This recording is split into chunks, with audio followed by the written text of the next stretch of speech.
This is Chef Sarah Minnick from Lovelies 50/50 in Portland, Oregon, and you're listening to Ingredient Insiders. This is Ingredient Insiders. I'm John Magazzino. And I'm Andrea Parkins. On each episode of Ingredient Insiders, we'll be talking with famous chefs and authors about their favorite ingredient.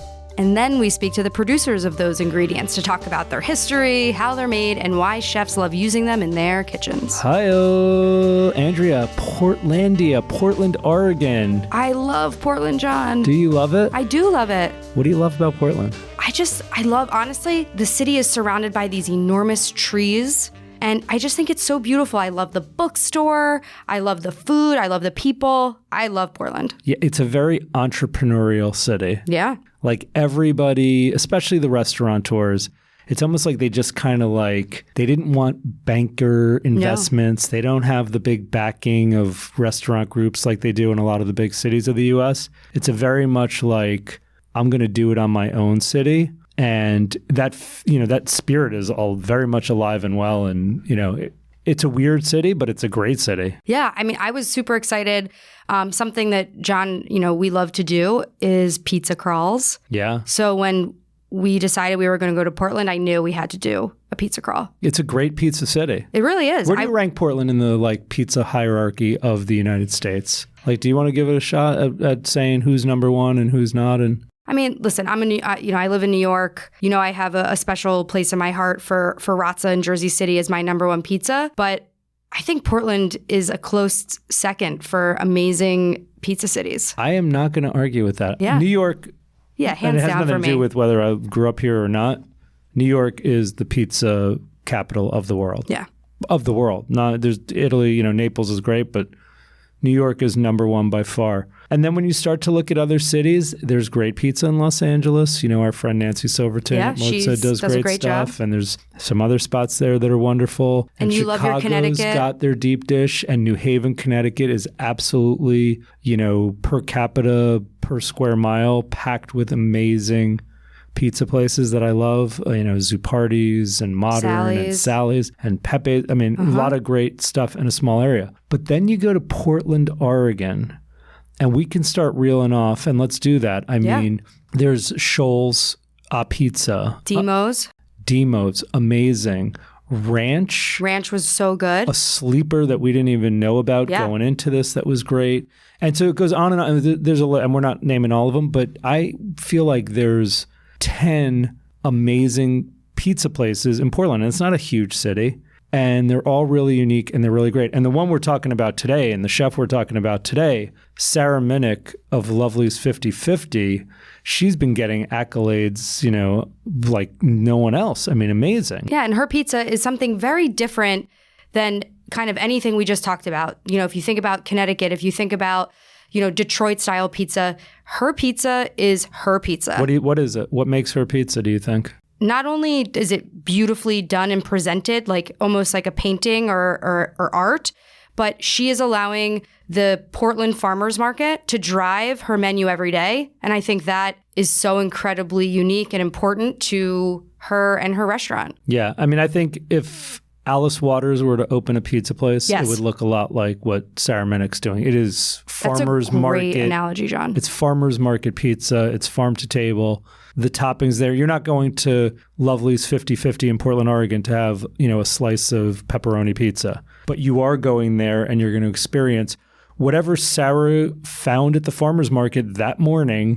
She's bringing crates of it back to the restaurant and putting it on the pizza in these unique and amazing, really delicious combinations. Yeah, like Swiss chard, grilled peaches, corn, all different types of flowers and greens and herbs that she also has a garden that she's, producing and bringing, to the restaurant. So, I mean, you don't think, about putting peaches on a pizza, but it works and it works really well. Yeah, I had the chance to go there last night and I was blown away. Without me. We'll go tonight. I know, we're going tonight. So I was there with Lynn Giacometti from Point Reyes Blue Cheese and Justin Lawson, one of our amazing sales managers. Yep, from Los Angeles. Love you, Justin. And so we had, it was great. The menu's simple. Like they're printing that every day based upon what is found at the farmer's market. So yesterday There were 5 salads, all of them absolutely delicious and beautiful. To your point, they look artistic. I love a salad lover. No secret there. And then, I think there was about 5 or 6 pizzas, and these really wonderful combinations, things you will not see anywhere else in the world that just are, again, those different types of vegetables and possibly fruits or flowers, to your point.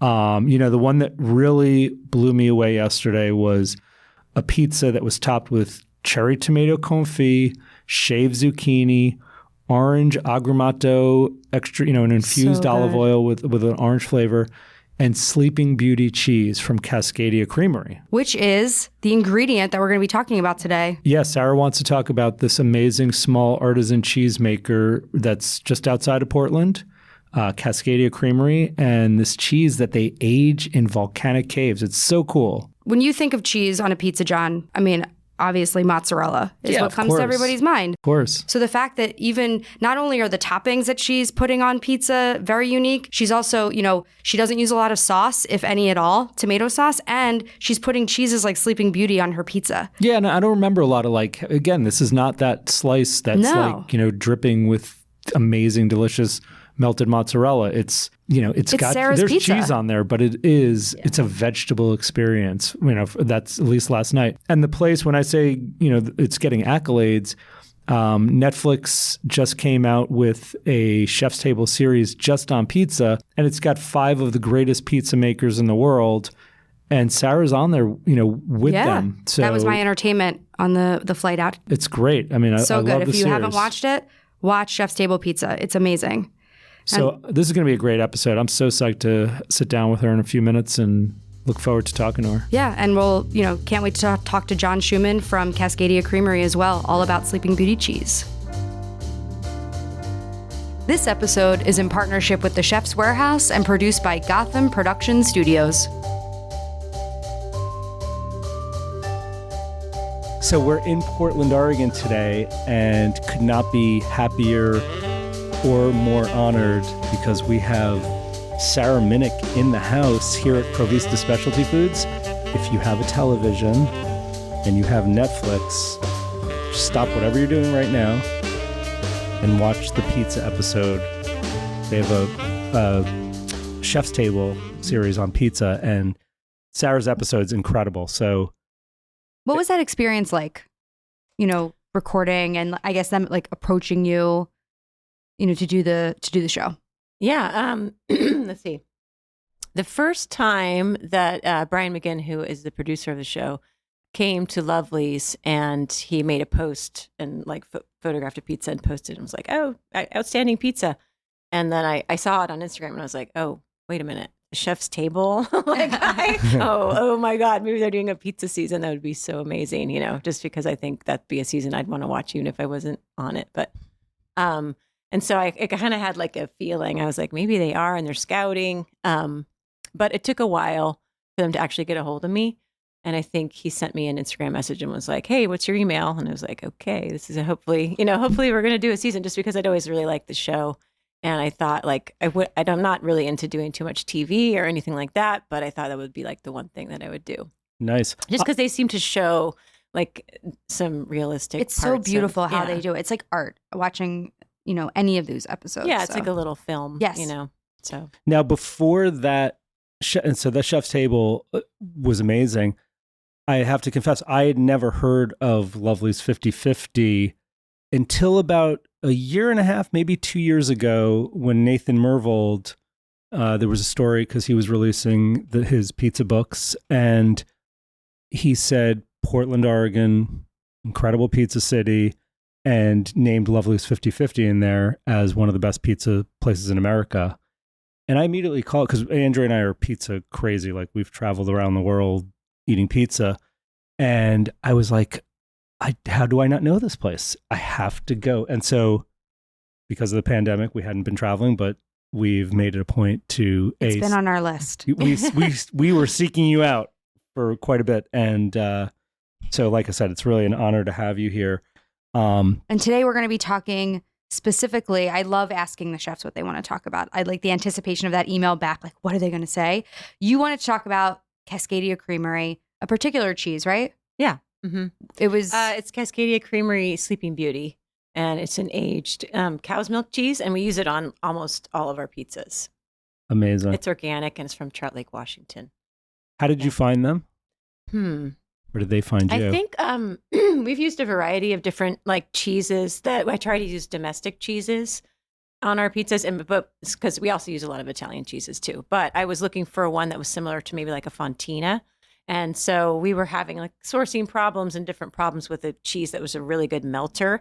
And of course, we were trying to be like economical, like, okay, well, our price point's this, our price point's this. But I do know that it takes a lot to make, or especially organic cheese. Mm-hmm. But this one was like a little pricier than we wanted. But finally, I was like, I think it's worth it. Let's just like go for it, make the investment, and like go all in on using it on. I think we're a small place, but right now we're maybe using like 100 pounds a week of it.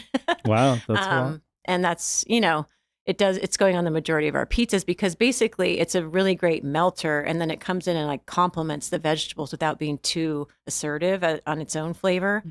And so it's one of those cheeses that we can just like pile on there, and because it's not too funky, it's not too sharp, it's got like the best profile for all the things that we're looking for. The thing I loved about, and I had pizza at your restaurant last night, it's hyper. The sourcing of the ingredients is obviously very local. You're very farmers market oriented. This cheese that we're talking about is from not too far away, obviously an hour drive, not whatever it is. Mm-hmm. How does the farmers market play into Lovelies 50/50 and what you're doing? I think, farmers market is something I've gone to once or twice or 3 times a week for the past like 10 plus years. And it's really just a good measure of like what's coming.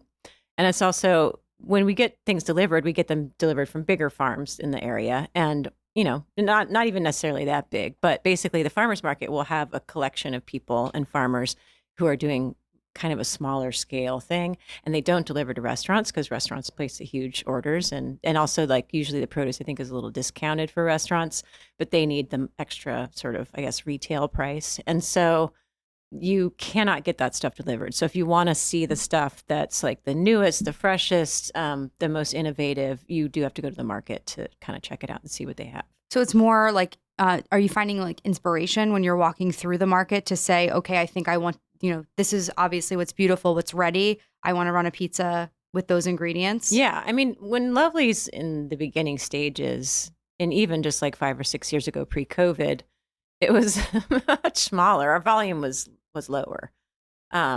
So I could go and just get little baggies of things. I remember this, and it was like, we just have specials, like, especially on Saturday, because that's when the big main market downtown is. Then I could just go and get like little bags of radish flowers. And it would be like, oh, I'm going to make like 15 of those radish flowers pizzas tonight. And then, those days are not, I don't know, they're on hold for now because then during COVID, we closed, on when like everybody did. That same week, my sister and I just opened up for to go because we had so much produce and stuff, and I had dough and everything. So I was like, let's just do it. And it was a crazy hit. People just called in and placed an order, and we sold out like this. And we would just make pizzas for 3 or 4 hours. And you're still doing that, right? I saw it on your Instagram. Then that business really grew. So we still just did that 3 days a week, all COVID. And we had a couple employees, but all of our other employees we had to let go. So we started to sell like 150 pizzas each night. And so, we just realized that we could do that. And it kind of coincided at the same time with us getting rid of our wood oven, which was very limiting as far as how many we could make. It was a beautiful way to cook, but also not environmentally friendly. So we changed to a Pizza Master, and we can cook the wood oven. We cooked 4 pizzas, and now we can cook 9. So we doubled our, volume. And then also I just got faster because that's all I was doing, so I kind of developed these methods to make everything a little bit faster. And then we were selling, if you have 6 pizzas, we were selling like, 25 of each basically. So the volume of like went from like, 15 of these little pizzas to 25. And then more popular, we would sell like 50 of one if we had seasonal mushrooms. So this is actually a positive aspect of COVID. I like to hear anything positive that came out of there. You really learned to scale the business. You got that beautiful gas deck oven in there. Your volume went through the roof. Pizza became obviously very popular during COVID because it's an easy takeaway item. Are you happy now that it's so busy? Is it like Is it super stressful or is it a good thing? Well, when we opened back up, we opened up 7 days a week, hired back half our staff and hired half new staff. That to-go business was still like the bigger business because people are still worried about eating out and people weren't sure we were open or who knows what's going on. So we've kept that to-go business, not 150, hopefully. My sister's always like, we want to do 80. I'm like, that's a lot. That's like more than half that we have for the dining room. But we still have that system, and it's a system where people text in an order and we send them a Venmo link and they pay that way. So it's like that thing has really stuck. And now with the release of Chef's Table, then all of the dine-in business is back at full force. So, I mean, and that is what's more, I mean, neither one's I don't want to say one's more high priority, but, we are a sit-down restaurant when we want to provide wine, and we love having beautiful salads and, bigger, expanded menu. So, but I mean, having both has made it into sort of a new animal. Let's talk a little bit about the Portland Farmers Market. And this may be an obvious kind of question, but why should chefs be going to the farmers market or looking for local produce? Or why, we have a lot of chefs who listen to this that, may not be utilizing their local farms and stuff like that. What are the benefits of going to the farmers market for you? I mean, it used to be for chefs to go, we would all get there a little early. I mean, I would say there's a core group of 5 and we would be trying to get there and snatch the first fava beans or something. And I think farms too have risen up and now they have more supply, but it used to be you'd go and if it opens at 8:15, 8:30, you get there at 8:15 and you'd be whole basket of fava beans in a bag really fast. The early worm gets the early bird gets the worm, and everyone would be like, "We really hate you." You get the fava beans and all the snap peas and all everything like that, all the shelling peas. So I think that used to be the case. If you wanted anything like that, and especially the first crop of something that came out, you had to get there and be a little rude, I guess is the word. But if you want to have a more diverse menu and just use at Lovelies, we just use produce from farms. That's kind of our hard rule. Then you have to go pick certain things up. This year, I was just thinking, I don't think anyone delivered any kind of melons. We went and picked up, one farmer did once, but I had to go get them every single time. So just things like that, where they feel, I think farmers are like, hey, we can either deliver to restaurants and they expect a discounted price, or we can take them to the market and people will pay a little more, and that helps us. And so I think that, and also green beans. I've picked up every bag of green beans for some reason. This is in short supply this year. So I think, and if you just want, I think also farmers will put out the things that they're most proud of at the farmers market, because they're just everyone's going to see it, and and not to say that we ever get anything, bad from farms, but I think if you want to see stuff that's a little bit different than what you might get delivered, then you have to go get it, go look for it, go see, and that's a day too, Saturdays and Wednesdays right now are the big markets. Those are days that we don't get deliveries from farms. So you have to go get so you're it. supplementing. If you're out of something, you're you're going to go get it. We need more squash. We need something. Then you have to go get it. And your menu is so reflective of what you're foraging at the market or finding at the market. That menu changes every day. Yeah. I mean, sometimes it might change midnight to everyone's dismay. But I love that. I think typically when you go out, for pizza, and I know for me, and, it's you go to a place, I want this, you crave it. I think there's something exciting and unique about that experience of you don't know what you're going to get and you're going to be surprised. And I think that is special in itself. Is that always what you set out to do, or? Yeah, I mean, in this way, if you even think of it like that, you have things that you like at restaurants, things that you might order every time. Well, this way you can look at it on more of a yearly scope, and you'd be like, well, I love the Nettles pizza, so I can't get it every time, but every March I can go get it for a couple of months, So I think that's still there. And you can, because the thing about also seasonal cooking is that's when the ingredients are good. I was just doing a show with an Oregon program, Good Day Oregon, and the host was like, "Oh, this cherry tomato pizza, you're gonna miss it so much in the winter." And I was like, "It's true, but if you could get cherry tomatoes from Mexico, they're just nowhere near as good. This pizza would totally suck. You could get all the stuff for it, but it would be a shadow of itself." That's the other point, is that those vegetables they're not good on the off season. Is this a 12-month market? They take like a couple painful weeks off for Christmas. I want to play a. I was like, no. Can we do something fun? And if this doesn't work, we'll edit it out. But let's do word association game, whatever that's called. Mm-hmm. I'm going to say the month, and I want the first piece of produce that hops into your head. So let's start with January. Oh man. Well, hopefully you'll have chicories, which are a beautiful like crop that's been sort of more celebrated in America, but usually more of a European crop because basically they're greens. They can freeze in the field. And then when you wait for them to thaw, you can go get them and harvest them, and they survive and even get sweeter and more mellow when they freeze. And so Castelfranco, things like that. Yeah, you see them in Italy. Go there, immediately see all of them. Can we do February? I mean, I would lump that a little bit in there. With chicories. I mean, January and February is a challenging time. Hopefully you have farmers who maybe could give you like cardoons that were planted and they can bury them down. It's a time we rely on farms who have cold frames. And hopefully you can get things like spinach and good salad greens and things like that. But it's a little, in Oregon, that is the time when it will freeze and snow a little if it's going to. And so you have to just be like, you have to have like everything full of like potatoes, radishes, you have to be ready. Some roots. And but sometimes in February, late February, you'll start to see nettles and other forage greens like that. And we have a forager that gets nettles, and he also starts to go around and get like miner's lettuce and all these little like, beautiful flowers. We can put those on the top and chickweed. So like February is like, there's hope. You're like, okay. And March. March is finally. Spring is starting to happen. Things start going on. You start getting ramps. You start getting morels. You start more plentiful nettles, for sure. Nettles. And like a couple other like first crops from people, if you're lucky. April. Like then these are like my favorite months. Popping. Yeah, because everything just starts to open up, and you see like honestly, between April and now, it's just easier, because you're just like, there's just an abundance. Like you almost just can't have everything good. You just, So I think, that's the time when things start to crack open. And it's same stuff, but just more plentiful, more readily available. But you'll still start seeing like new potatoes and, the markets will just start having like arugula and things that are a little bit, they like cold weather, but not freezing temps. So like September, October, is that?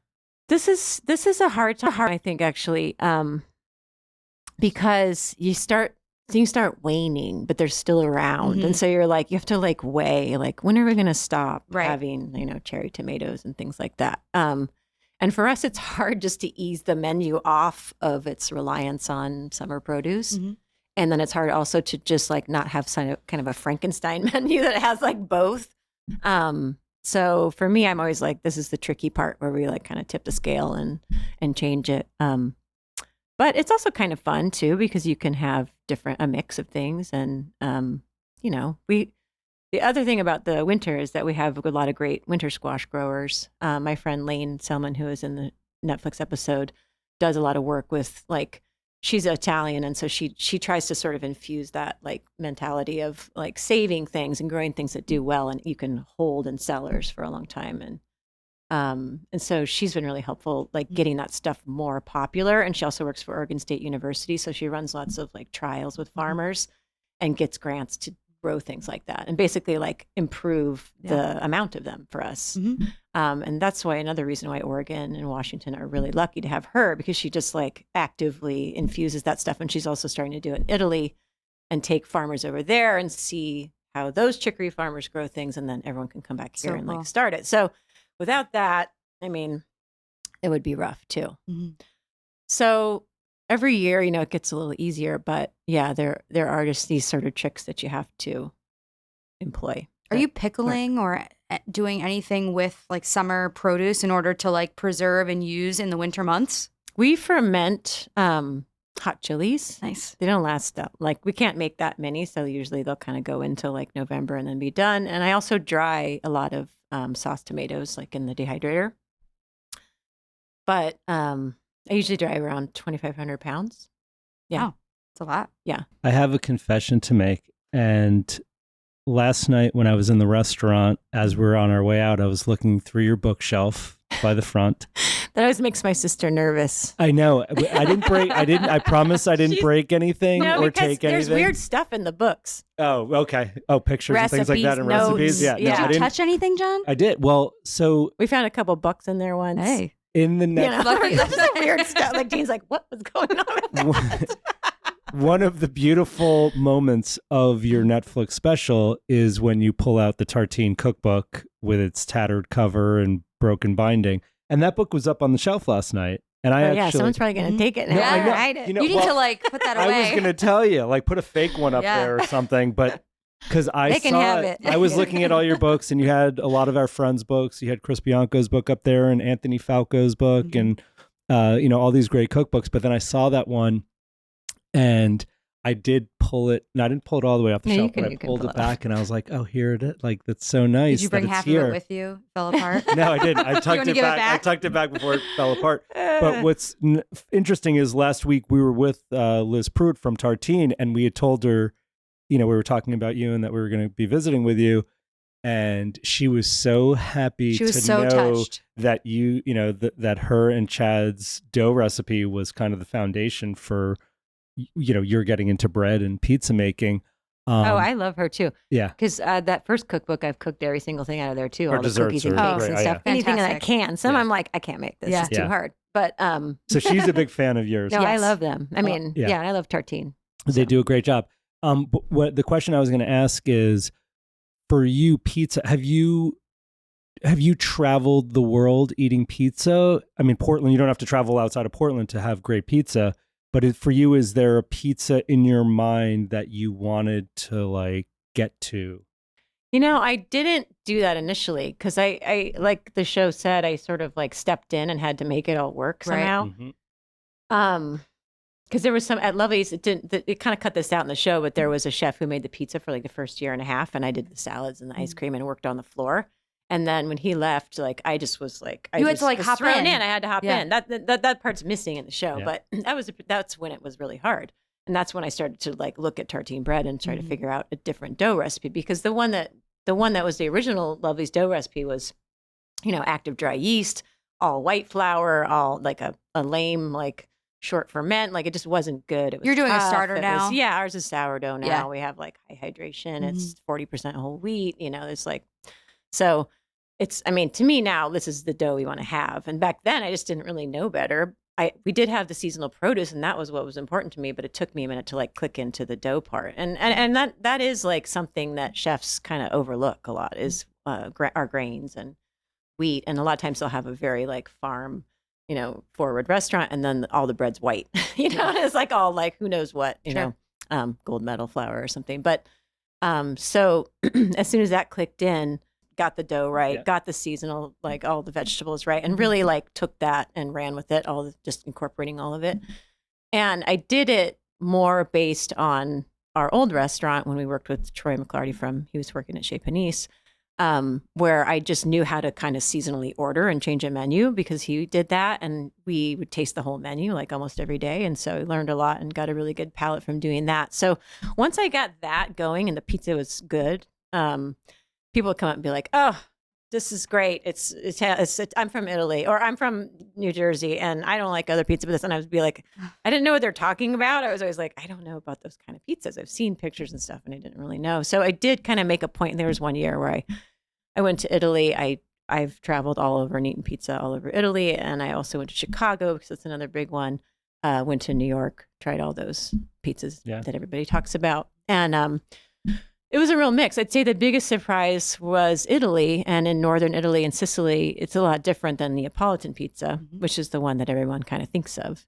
And our pizza is so different from Neapolitan pizza, but I think people go, they have an experience, they loved it, and then they come and they say, "Your pizzas, I haven't had good pizzas like this since Naples," or something. You'd be like, okay, I get what you're saying is because you really liked it and you had a good experience, but the pizza's super different. It evoked a memory for them. Yeah, I'm a big fan of all types of pizza, so it wasn't I felt inspired by all the ones that I tried and saw, but now I can talk about it with people if they're like, "Oh, I'm from here." "Oh, okay, where?" "Okay, yes, I've been to this place, this place, this place." Sure. So it was a kind of a key educational piece. Are you always looking for the next best ingredient to improve upon your dough? Like, I'm making this up. You're using X flour and then you hear of this other flour and you're like, I want to try that. Is that, or are you like, this is the dough and I'm good? Well, we do have to change it a lot because the same way that we work with the farmer's market, we also work with Camas Country Mill in Eugene, and that's 40% of our flours, and they're all whole grain. So you're doing a blend? Yeah. Okay. So we have a blend of 5 flours, actually.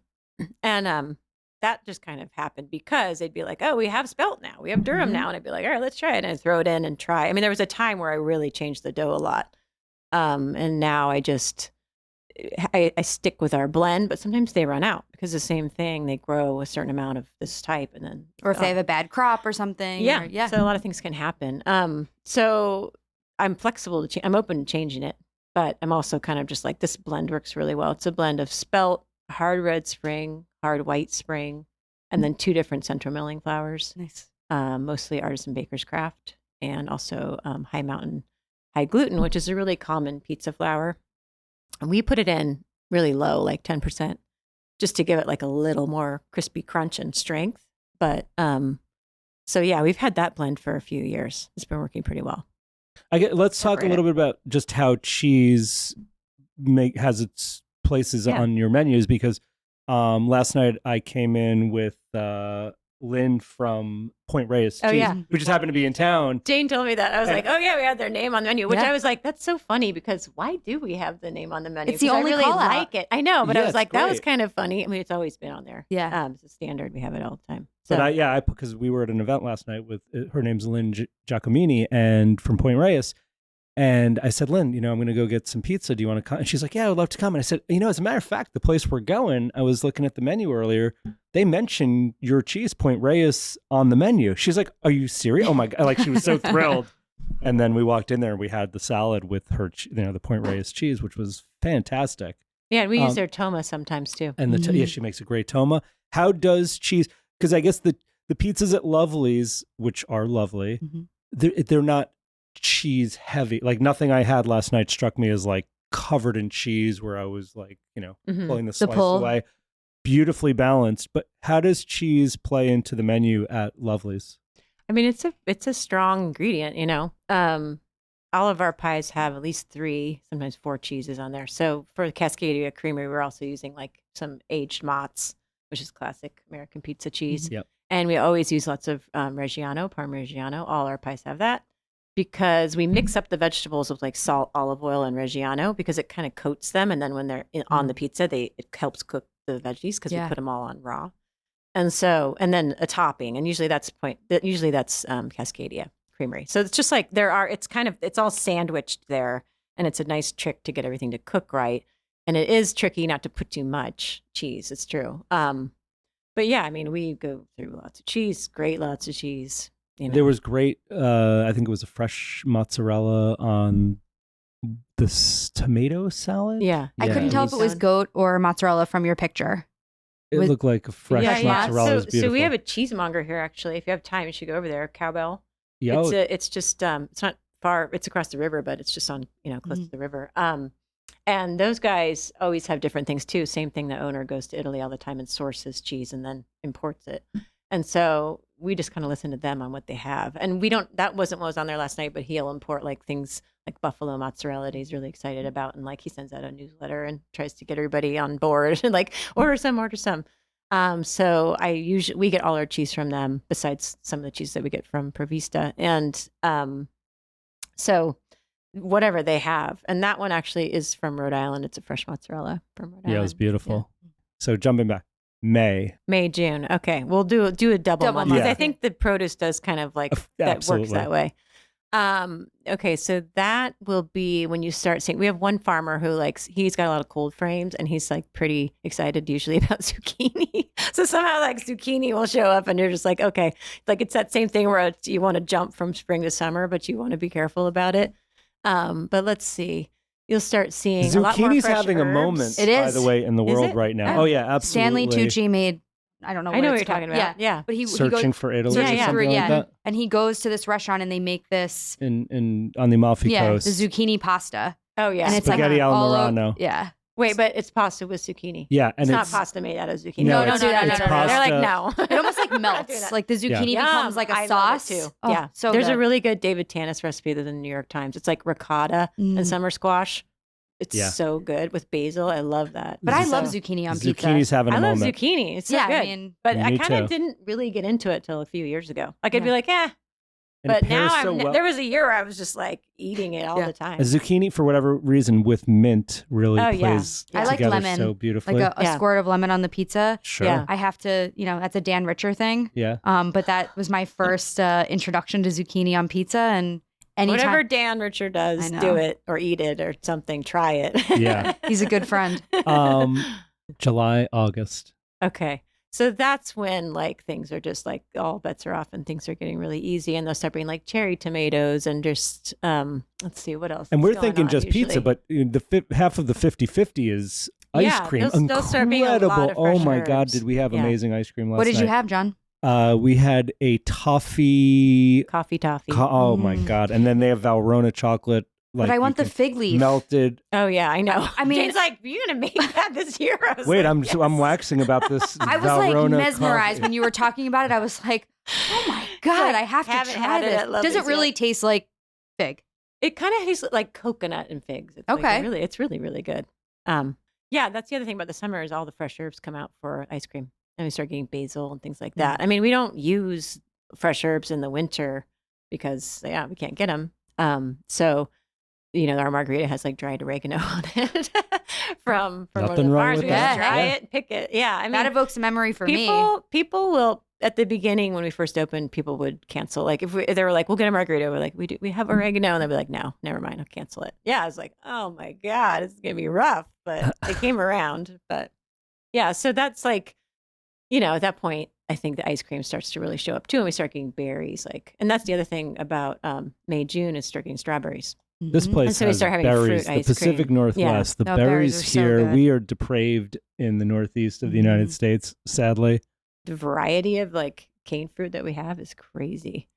One of our farmers, I think he grows like 10 different like raspberry types, like tayberry, marionberry, blackberry, raspberry, like That's the Do difference. do those find their way into your ice creams? Oh yeah. I Yeah. mean, what we do is we have those at first when we first get them, and then we start doing other things like cantaloupe and things like that, Yeah. and we process tons and tons of blackberries, raspberries, so that we have it ready to go. We freeze it, and then we process them and freeze them, and then all winter we'll try to have the berry ice That's creams. awesome. But we also have our forager gets huckleberries, so we also have huckleberry ice cream. There's like no real problem with that, except maybe on a dark day in January when you run out of all that stuff. Foraged items. So last night there was a pizza with lobster mushrooms on it, which was amazing. And, I always think of that as a mushroom that's really particular to the Pacific Northwest. Are there other foraged items through the year that, you mentioned morels and chanterelles? Are there other wild things? You mentioned miner's lettuce that are going into your pizzas or into the ice creams? We have one forager that runs the company with his like wife and kid and stuff, and he's crazy. He drives all over the place and gets all of it. We get all of our forage stuff from him. Does he just goes, show like, up at the restaurant with like muddy boots on and like, look what I found? Yeah, I mean, I like it when he shows up. Usually it's someone else from the family delivering it, but we get all of our mushrooms from him. He gets the nettles. He gets he'll get anything. He get wild ginger, huckleberries. They mostly do mushrooms, but yeah, he does that little flour mix. That's like he calls it a salad mix. But I mean, it's so beautiful for this kind of rugged guy going and come back with this little bag of flowers, things he picked out in the forest. You're always just like, wow. But he loves it too, Yeah. And like every once in a while, he's not probably like on Instagram or anything, but I'll send him a photo and he'll be like, wow, amazing. That's so nice. Because I'll be like, look, we put your flowers on the pizza. And I told him about the show, and he was, I don't know if he'll watch it, but I was like, we're on a Netflix show, so we're going to need more mushrooms, and he was just like, okay, I'll try. But it's hard too. I mean, right now we haven't had rain, so there's a shortage of mushrooms. So we don't have that pie tonight because couldn't get any more, but we'll see. Is there anything you will not put on a pizza? Are there any rules for you? That's a good one. Anything that is not good on pizza, probably. But yeah, no, there are some things. Have you had trial and error? Yeah, there's a couple things where we're like, no, like strawberries, for instance. This gross on a pizza.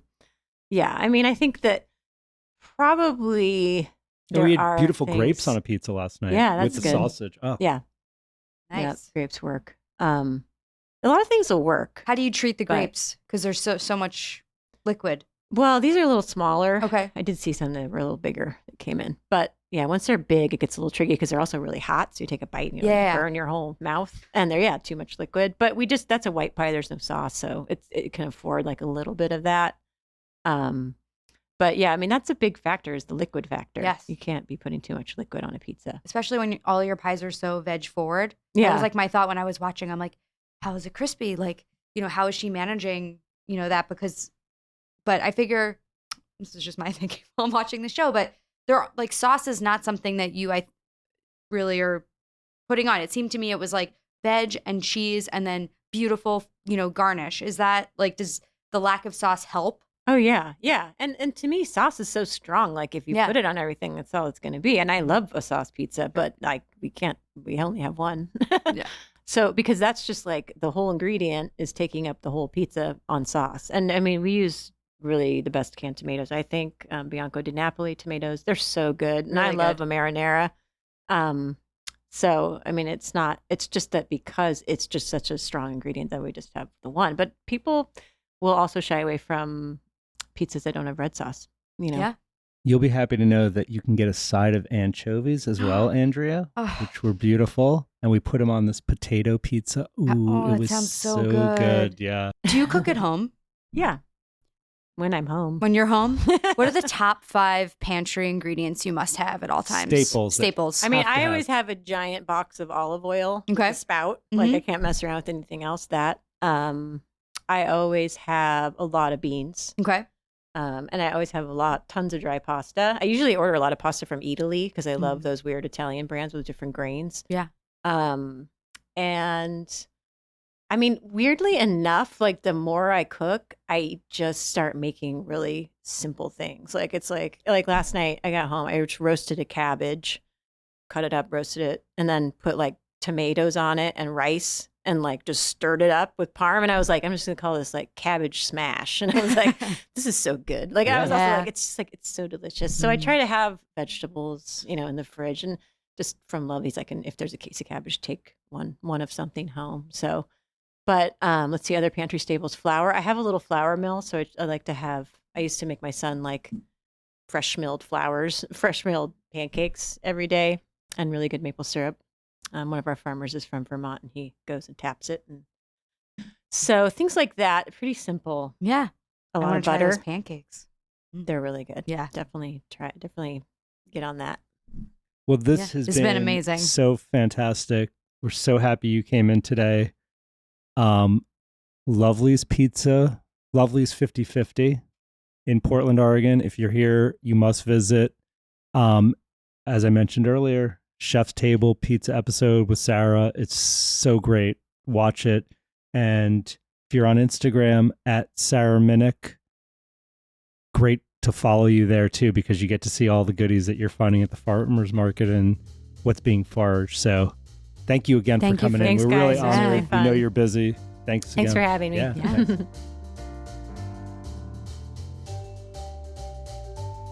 Next up in the studio is John Shuman from Cascadia Creamery. He's going to talk to us about his amazing Sleeping Beauty cheese.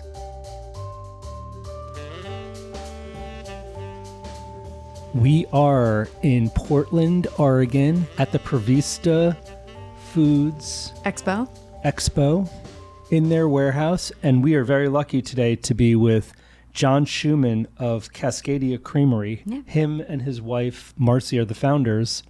Welcome. This is great. Right. Good to be here. A real Oregon cheesemaker, Andrea. Yeah. Well, Sarah Minnick wanted to talk about, in particular, your cheese, Sleeping Beauty. But we would love to learn a little bit about the history and kind of how Cascadia Creamery came to be. Gosh, you're asking like long questions here. Yeah. How much time do we got? This is like 60 minutes, except it's only 15 minutes. Right. Hard-hitting cheese questions. Yeah. So we'll go like in a nutshell. I always had a passion for raw food, particularly raw dairy. I was, borderline lactose intolerant. So the answer to lactose intolerance is raw, raw product because the enzyme that you need to digest dairy is destroyed by pasteurization, but present in raw milk. So I couldn't find a good raw cheese that I liked that was organic. Very picky eater. I only like really good stuff. So I started making cheese myself. We live in Trout Lake, Washington, which is a dairy. There's more cows than people. So all the production is all organic. So this idyllic mountain valley with organic cows in it. So I started I started interning for one of the dairies in exchange for milk, started making cheese with the milk I was trading. This caught on pretty quickly locally, and I was trading my cheese for firewood and whatever it was, meat, other people who were making local stuff. So it developed very quickly where everybody else wanted to buy it, not just me eating my own cheese. We got licensed to make cheese so we could do farmers markets. Quickly got found by, actually our first distributor was Provista, which is Chef's Warehouse, an arm of Chef's Warehouse. They brought us on, quickly just ramped this up, started selling around the country. Awesome. How many different cheeses do you make? We have 4 different mainstay cheeses. Our Sleeping Beauty is definitely our flagship cheese, and we have a washed rind cheese, Sawtooth, a bloomy rind kind of English territorial cheese called Cloud Cap, and a blue cheese called Glacier Blue. And these are all cow's milk cheeses. Yes. Cool. Can you describe the flavor profile of Sleeping Beauty? So Sleeping Beauty,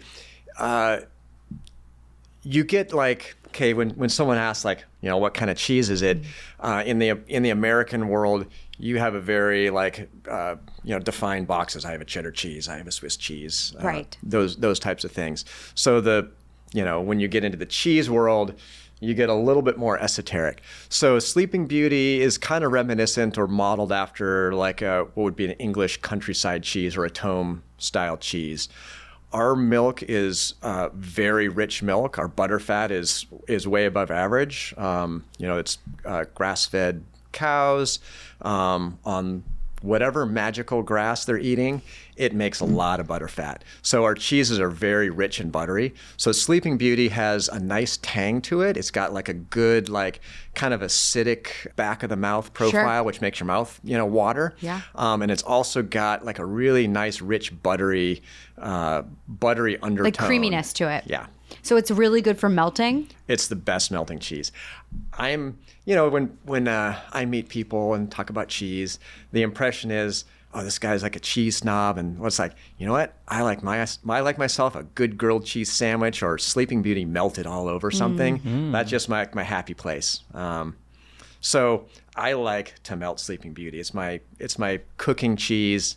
It's on the top of everything that's hot in my house. Just melt it all over the place. So it brings out this nice buttery, I just can't stop talking. And if you give Andrea a piece, she'll probably make nachos in her hotel room tonight. Yeah. Why Sleeping Beauty? So our area has a lot of Native American history, and I can't show you the picture because I didn't bring a little cue card of the picture. So there's a Native American legend about a Native American princess. The 2 main mountains in our area, Mount Hood and Mount Adams, did battle over this princess. One mountain won, Mount Adams won. The princess was secretly in love with Mount Hood and went into an eternal sleep because she was grieving, because she was now betrothed to the other mountain and not her true love. So there's this little mountain range feature, which when you look at it from Trout Lake looks, one of those cool, visual things. It's like a silhouette of a face of someone, laying down, kind of with their arms, arms over in eternal sleep. So you look up and it's it's a lady sleeping, lying down in the mountain range. So that's where we got the name from. All our cheeses are kind of named out of so cool. Some local geographic, some kind of tie-in to our region. Now, another fascinating. First of all, I screwed up earlier. You're Washington based. Yes. I thought you were in Oregon because you are very close. I guess the border. It's the border. I know. Yeah, I don't even know where I am right now. Portland, Oregon. Yeah, Portland, Oregon, and you're in Washington. Okay. So it's like north of us. John. You're a Washington south of cheesemaker. us. You're a Washington cheesemaker. No, they're north of us. Yeah, but barely. I don't know where I am actually. Yeah. I think I'm tired. So I understand that you have these like ancient volcanic caves. Talk to us about like naturally occur in that area. Yes. Tell us. So Mount Adams, the winner of the battle, is a volcanic peak. So the whole valley is kind of based on these lava flows. And anytime you have lava flows, you have the lava tube caves that form, out of that volcanic activity. Dormant volcanoes. These are no longer active. I hope not. Because Mount St. Helens isn't that far away, is it? Or is that? No, it's right around the corner. Okay. It's very close. When Mount St. Helens blew, we had a foot of ash in the backyard. Okay. So, Mount Adams is happily sleeping. Okay. Like Sleeping Beauty. Sleeping Beauty, yeah. So the area is just laced like Swiss cheese of lava tubes kind of crisscrossing and they're like tunnels or caves. Yeah. And this is where you're aging the cheese. Correct. Yeah. And how large is your cave? So the cave itself That's kind of a personal question, isn't it? I was Andrea? waiting. That's is that appropriate to be asking a cheesemaker? John, I don't know. got to get your mind out of the gutter. What's the size of your cave? What's the size of your cave, John? It's not the size of the cave, But Andrea. John- It's the quality John of the Shuman, dairy. not John Magazine. Sorry. Let's keep it professional, Andrea. So the cave itself, we actually haven't been to the end of the cave. It's an extensive cave network where we age our cheese. We've finished out a certain portion of the cave because FDA wouldn't really be super cool with we got bats and we got all kinds of stuff in there. So we've finished out a portion, and it's not a huge space, but 30 by 30 kind of. Is it chamber. temperature controlled? Is there electricity? How does it work? It's all natural. So in one side of our finished thing, there's basically like a screened door on one side, and the air moves through. So there's different types of caves. There's a hole in the ground, which is you can call it a cave, but it's a hole in the ground. And then you have a living cave system. So this cave has its own airflow. It's a breathing cave. Because you said you don't know where it ends. There's some end of it somewhere, but we don't know where that is. That's crazy. Haven't been able to get that far into it. So there's opportunity for expansion. Potentially, but then we'd have to finish out more cave and Did you know there were different types of caves? Yeah. The dig a hole kind and the natural cave. Right. The hole in the ground. And the Andrea always breathing. says that she was raised by a pack of wolves in a cave, so I'm trying to figure out what kind of cave it was. Were the wolves? The natural cave. They were natural. It was natural. Yeah. Got it. So the Roquefort caves are a living cave system. It actually has an airflow because cheese needs... In the south of France. Yeah. Got it. Cheese needs air exchange. You can't just put it in a static airspace. Those molds and all the stuff that grows on a cheese rind needs air turnover and certain certain conditions. Does it maintain a consistent temperature? Yep. It stays on average 54 degrees. Wintertime, it creeps a little colder. Summertime, it creeps a little warmer. It's just perfect conditions. It's perfect natural conditions. Yeah. Even when the weather, I know in the Pacific Northwest in the last few weeks, you've been seeing record-breaking temperatures. Yeah. Is the cave just I'm good? It's good. Yeah. All right. Do you go down there to stay cool? Yeah. When it's hot out, Oh, that's nice. Yeah. everyone's in the office sweating away and Natural air conditioning. You're just chilling in your cave. yeah, I go down I think the cheese needs a little tending. Maybe Do brush you some ever call it rind. your man Man cave? cave? Is it a man cave? John, I don't know. that was Bum, my bum. joke. Sorry, Andrea.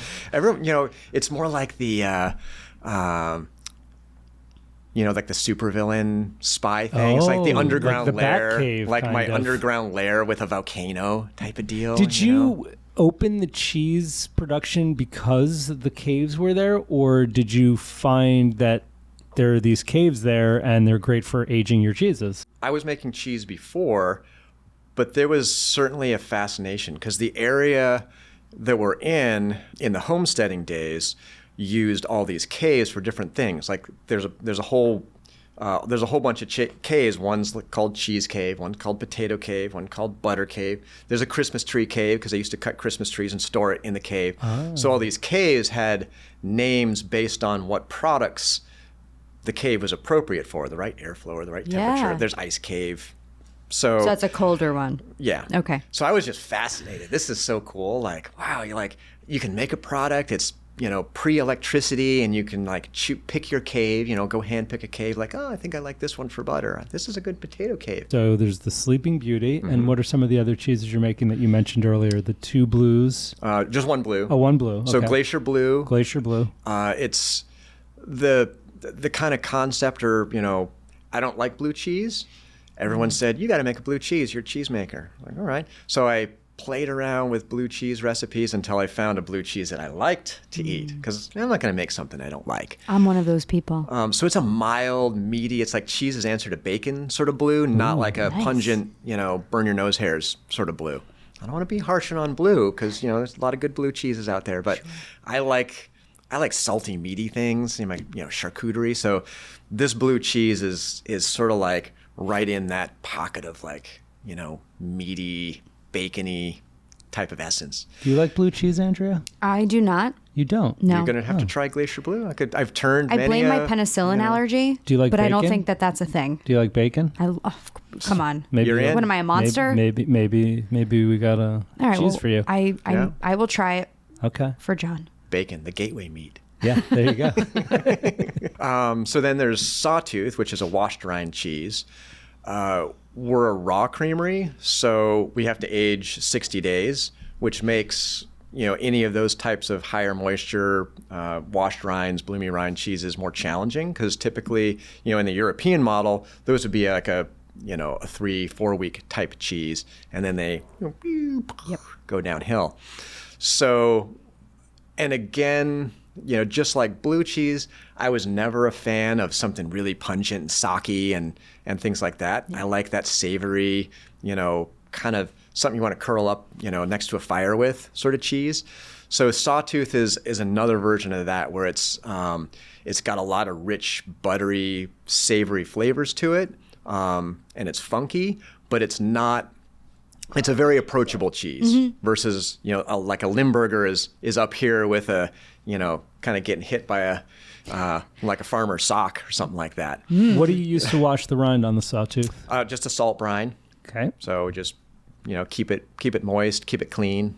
Nice. The essence of a wash rind cheese is to just keep the rind free of the molds and favoring the more yeast style, Bielinian style organisms. So that doesn't impart flavor when someone has a beer washed rind cheese or a mark or some kind of alcohol washed rind? So, give us the truth, John. The truth. When we wash something with, because I play with that. It's fun to do different things. If you have something really strong, it can impart in the rind, kind of an essence. But for the most part, when I'm using something like that, I'm stealing the organisms, like I'll wash with a cider, and I'm getting those yeasts, and I'll go for a natural bottle-conditioned cider or beer, because really what you're doing is you're giving some biology to the cheese. But it's not permeating the cheese. Very little. Okay. I mean, you might be able to taste it in the rind, but what you're tasting more is the biology that's happening by adding that medium to it. This is my honest truth. Hopefully no one's no one's behind you. No. Makes sense. And what's the other cheese that you're making? The Cloud Cap, which is